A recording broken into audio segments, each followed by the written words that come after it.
की भारत माता की जय श्री राम, जय श्री राम। हाथी घोड़ा पाल की हाथी। और इस वर्ष इस कार्यक्रम को सफल करने के लिए इस मंच पर उपस्थित हैं जैसे हमारी बहन नवनीत राणा जी, महाराष्ट्र की शान संग्राम सिंह जी, और आंचलपुर के माहौलों से भी मिल लो। जो आपकी जो भावना है, भारत को अखंड हिंदू राष्ट्र बनाने का जो आपका संकल्प है, आंचलपुर के भी नौजवान वही संकल्प में जीते हैं और वही संकल्प को पूरा करने के लिए मरने के लिए तैयार है। तो हमारे ठाकुर प्रमोद सिंह जी को मैंने बताया कि मैं आऊंगा और उन नौजवानों से मिलूंगा, लेकिन इतनी बड़ी संख्या में नौजवान मिलेंगे ये मुझे विश्वास नहीं था। जैसे हमारी बहन बता रही थी कि हमारी नाम की सुपारी खाते हैं, तो हमारी बहन को कहना चाहूंगा कि वो सुपारी नहीं बनी जो हमारे नाम की खा ले, और जो खाएगा वो आने वाले समय में मिट्टी में मिल जाएगा। और जो सुपारी खाएगा वो सुपारी ज्यादा दिन तक हजम होने वाली नहीं है। भले ही बाहर के गद्दार और घर के गद्दारों ने मिलकर भगवे को झुकाने का प्रयत्न किया, हमारी बहन को हराने का जो कार्य किया है, बेफिक्र रहो। जब समुंदर की लहर पीछे जाती है ना, इसका यह मतलब नहीं कि समुंदर डर के पीछे भाग रहा है। जब समुंदर की लहर आगे बढ़ती है तो अच्छे चौके पसीने छूट जाते हैं और उस समुंदर की लहर में बह जाते हैं।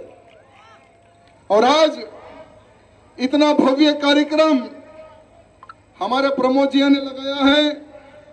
आज भगवान श्री कृष्ण जी का जन्म हुआ है मेरे मित्रों। भगवान श्री कृष्ण जी विष्णु भगवान के दूसरे अवतार।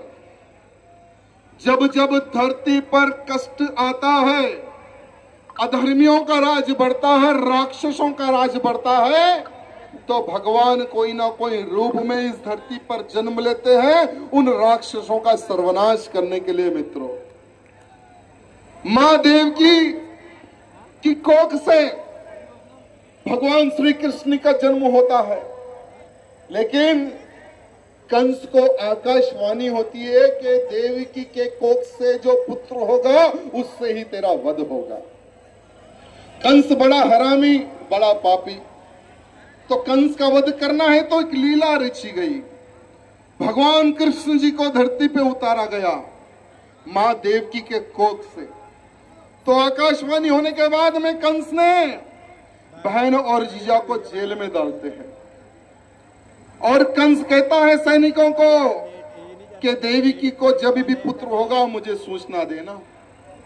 तो जब भी पुत्र होता था सैनिक सूचना देते थे, कंस आता था उस बच्चे को मार देता था जेल में। ऐसा करते करते 7 बच्चों को उस कंस ने मार दिया मेरे मित्रों। लेकिन जब 8वें पुत्र का जन्म होता है, जब 8वें पुत्र का जन्म होता है, तो भगवान विष्णु जी कहते हैं वासुदेव जी को कि देवकी जी के घर आपको ये 8वें पुत्र को छोड़ आना है।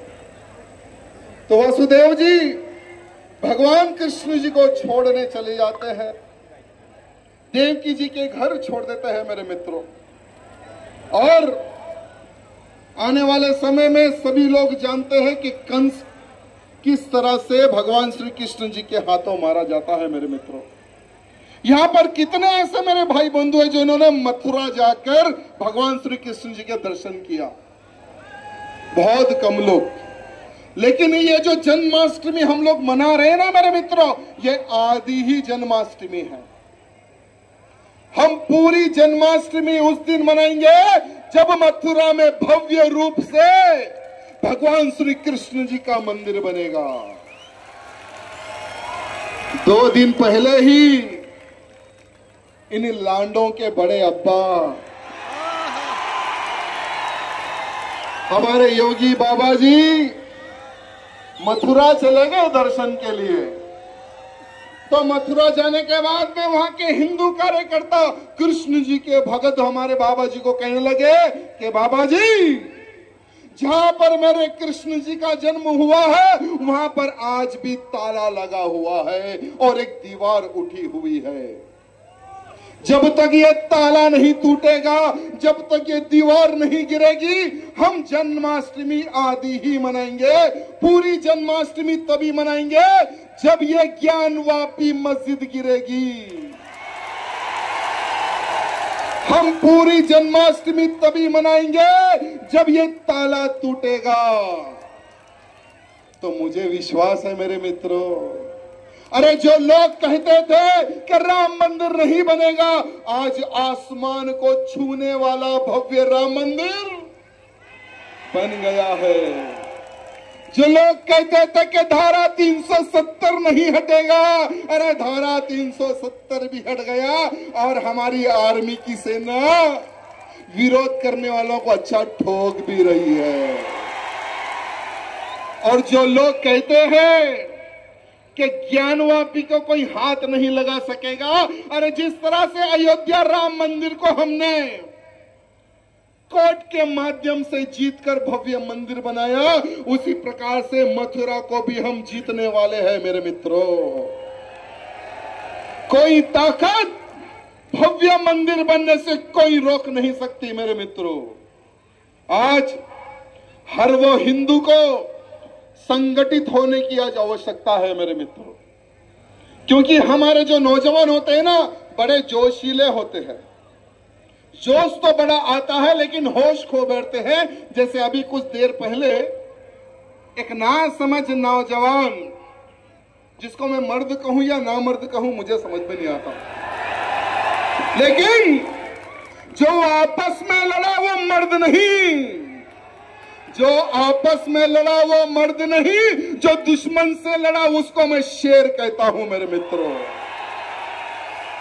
अरे कब तक लड़ोगे आपस में? अरे आपस में लड़ लड़ के तो हमने अपने ऊपर मुगलों को राज करवा दिया, हमने हमारे ऊपर अंग्रेजों को राज करवा दिया। अरे मुगल गए, काले अंग्रेज गए, ये कांग्रेसी रूप में गोरे अंग्रेज आकर हमारे ऊपर राज करने लगे। औरंगजेब को भगाया है, काले अंग्रेजों को भगा दिया है, अब इनको भी हम भगाएंगे मेरे मित्रों। वो समय भी दूर नहीं, लेकिन मैं चाहता हूं कि महाराष्ट्र के आचलपुर का हर वो नौजवान छत्रपति शिवाजी महाराज का सच्चा मौला बने। मैं चाहता हूं, अरे जियो तो छत्रपति शिवाजी जैसा, अरे मरे तो संभाजी राजे जैसा। अरे कब तक जियोगे? कितने साल जियोगे? 50 साल, 60 साल, 100 साल तक तो तुम जाने वाले नहीं हो। अरे लेकिन जब तक जियो, इतिहास लिखने पर कार्य करो मेरे मित्रों, इतिहास। और जो हिंदुत्व के प्रति कार्य करता है, जो देश के प्रति कार्य करता है, जो समाज के प्रति कार्य करता है, वही इतिहास लिखता है मेरे मित्रों। अरे हर कोई ना कोई एक दिन में कहीं ना कहीं कोई ना कोई मर रहा होगा, कोई एक्सीडेंट से तो कोई कैंसर की बीमारी से, पता नहीं अनेकों कारणों से कोई ना कोई मर रहा होगा। अरे आपके अड़ोस पड़ोस में भी कोई मरता है तो आपको भी पता नहीं चलता, पता चलेगा क्या? चलेगा क्या? लेकिन जिस दिन हैदराबाद तेलंगाना में ये राजा सिंह मरेगा तो मुझे विश्वास है आप लोग 1-2 फूल चढ़ाएंगे मेरी फोटो लगाकर इस आंचलपुर में। क्यों चढ़ाएंगे? क्योंकि मैंने हिंदू होने के नाते अपना थोड़ा सा कर्तव्य निभाया है। मैंने हिंदू होने के नाते अपने धर्म की थोड़ी सी सेवा की है।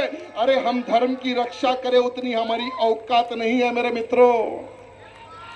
धर्म की रक्षा करे उतनी हमारी औकात नहीं है। अरे जितना हो सके उतना धर्म की सेवा करो और लव जिहादियों को जवाब दो मेरे मित्रों। आपके इसी महाराष्ट्र में एक विधायक जी जो कि मिनिस्टर बने, वो हमारे मिनिस्टर जी कहते हैं कि केवल महाराष्ट्र राज्य में 1 लाख से अधिक लव जिहाद के केसेस बुक हुए हैं, केवल महाराष्ट्र राज्य में।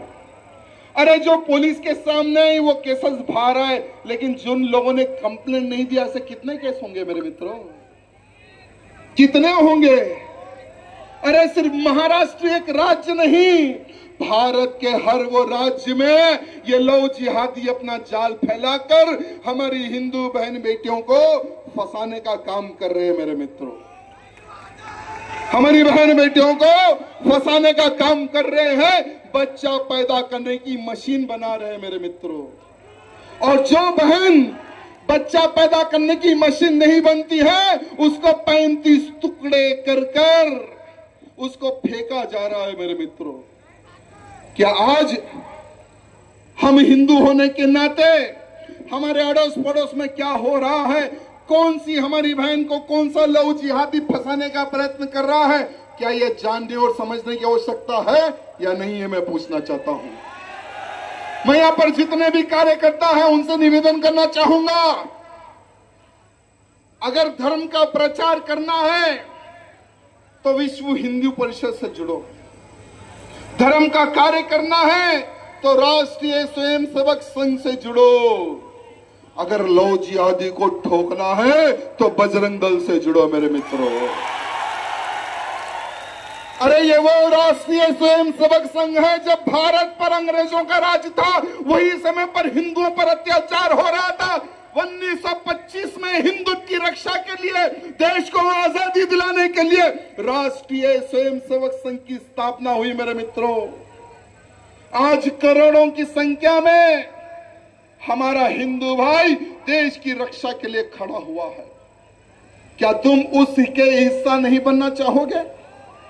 अरे वो दिन दूर नहीं, भारत को हिंदू राष्ट्र घोषित करना है हमें, वो दिन दूर नहीं। अगर हम सबके प्रयासों से अगर भारत को हिंदू राष्ट्र घोषित अगर कर दिए, जैसे हम भारत को आजाद कराने के लिए सभी देशभक्तों को याद करते हैं ना, वैसे ही आने वाली पीढ़ी हम सबको याद करेगी मेरे मित्रों, हम सबको याद करेगी। तो पहला काम आपको यही करना है, लव जिहादियों को सबक सिखाने के लिए ही आपको कार्य करना है मेरे मित्रों। जैसे उत्तर प्रदेश में योगी आदित्यनाथ जी ने एक बहुत अच्छा कानून पारित करने का निर्णय लिया। उत्तर प्रदेश में अगर कोई भी धर्मांतरण करेगा, कोई भी लव जिहाद करेगा, उसको पहले तो हम ठोकेंगे, उसके बाद में हम बुलडोजर भेजेंगे, उसके बाद में हम 10 साल की सजा देंगे, उसके बाद में हम 1 लाख का जुर्माना भी लगाएंगे। मेरे मित्रों, अब हमारे योगी जी ने उत्तर प्रदेश में कमान संभाल ली है। अब कोई ताकत भारत को हिंदू राष्ट्र बनते कोई ताकत नहीं रोक सकती मेरे मित्रों। यही कार्य जैसे उत्तर प्रदेश हो, जहां जहां पर भगवे की सरकार है, वहां पर गौ हत्या पर, लव जिहादियों पर कानून बना हुआ है। हमारे महाराष्ट्र में भी कानून बना हुआ है गौ हत्या के ऊपर मेरे मित्रों। जो छत्रपति शिवाजी महाराज ने 12 साल की उम्र में कसाई का हाथ काटकर, उस लांडे का हाथ काटकर गैया मैया की रक्षा की थी मेरे मित्रों, क्या छत्रपति शिवाजी महाराज के मार्ग पर क्या नहीं चल सकते? अरे कानून कहता है, आर्टिकल 48 सुप्रीम कोर्ट का कानून कहता है कि गौ हत्या किसी भी राज्य में नहीं कर सकते। जब सुप्रीम कोर्ट कहता है तो सरकारें उसको क्यों